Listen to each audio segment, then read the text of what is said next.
Hello again, welcome. In this video I will show you to make a decision about a field now in spring, how you can handle it.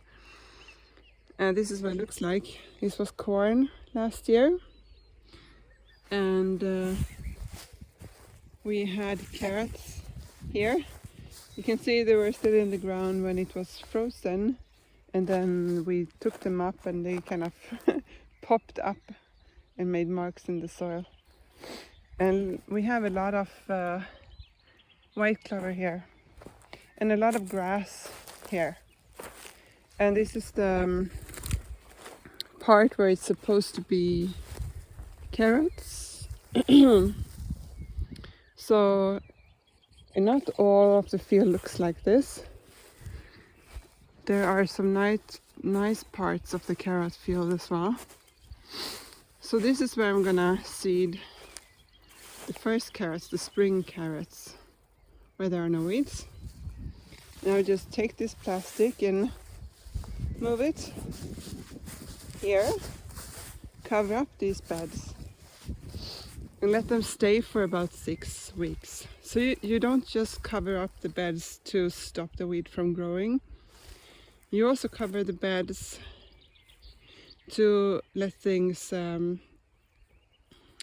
decompose quicker, because the plastic is black, and as soon as you have a little bit of sun and a little bit of heat, it starts to decompose.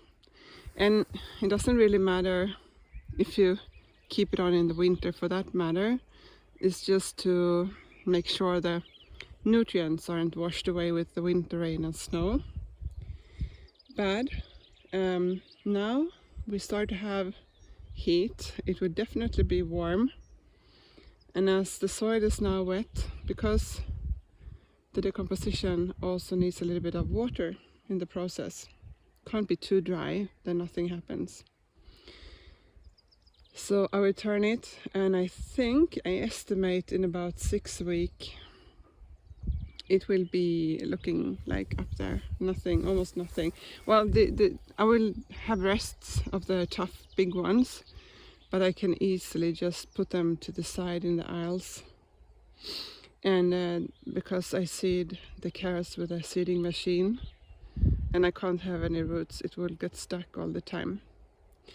The second option, if I had a tiller, I could just till it, everything.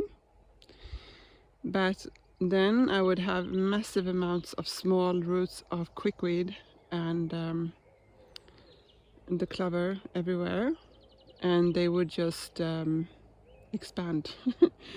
Every tiny bit of quickweed turns into a new quickweed plant. So it's easier to let it decompose, and then it's very easy to take them up by hand and put them on to the side, or actually put them in a bucket and just remove them.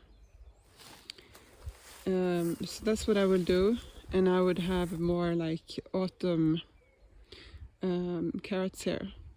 So that means I don't use the beds super efficient from the first day till the end, and I don't have to. I don't have the need for that area. But by time, maybe in a few years, I won't have this weed problem anymore, and I want to use the beds efficiently, and then I could do that. But for now, I don't see it as a problem. And I just covered up this area for the onions. And we had also a weed problem looking more like this, not as much, which means maybe in the 3 weeks I can use that area. And I want to put down onions very quick, so this area I will do by hand. I will use, there is a tool up there with wheels where you can walk by hand and scratch the aisles.